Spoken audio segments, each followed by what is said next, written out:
Electric വാഹനങ്ങൾ ട്രെൻഡായിക്കൊണ്ടിരിക്കുകയാണ് നമ്മുടെ നാടുകൾ. നിരത്തിലൂടെ നിശബ്ദമായി ആരെയും ശല്യപ്പെടുത്താതെ സഞ്ചരിക്കുന്ന EVകൾ ആ കാലഘട്ടം കഴിയാൻ പോവുകയാണ്. EVയുടെ കാലഘട്ടമല്ല, EVയുടെ നിശബ്ദതയുടെ കാലഘട്ടം.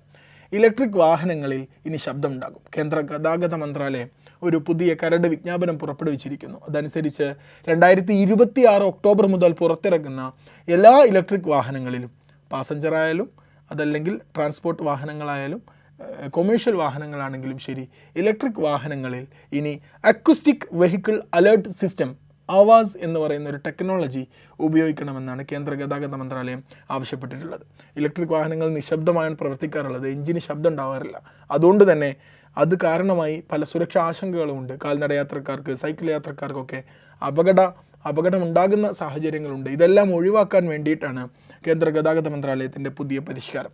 2026 ഒക്ടോബർ മുതൽ പുറത്തിറക്കുന്ന എല്ലാ പാസഞ്ചർ വാണിജ്യ ഇലക്ട്രിക് വാഹനങ്ങളിലും ഇതുണ്ടാകും.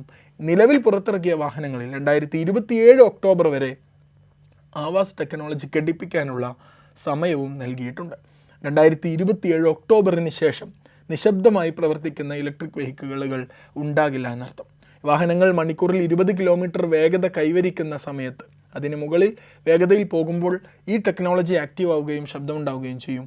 ഇനി ടയറിൻ്റെ ഘർഷണം മൂലം അമിത വേഗതയിലൊക്കെ പോകുന്ന സമയത്ത് ശബ്ദങ്ങൾ ഉണ്ടാകുകയാണെങ്കിൽ ഈ സിസ്റ്റം ഡീആക്റ്റീവ് ആവുകയും ചെയ്യും.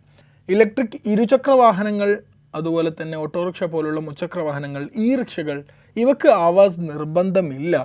എങ്കിലും സമീപ ഭാവിയിൽ തന്നെ ഇവയിലും ഈ ആവാസ് ടെക്നോളജി വരും എന്ന് തന്നെയാണ് പ്രതീക്ഷിക്കപ്പെടുന്നത്. നിലവിൽ European Union, America, Japan, China ഇവിടങ്ങളിലൊക്കെ ഇലക്ട്രിക് വാഹനങ്ങളിൽ ആവാസ് നിർബന്ധമാണ്.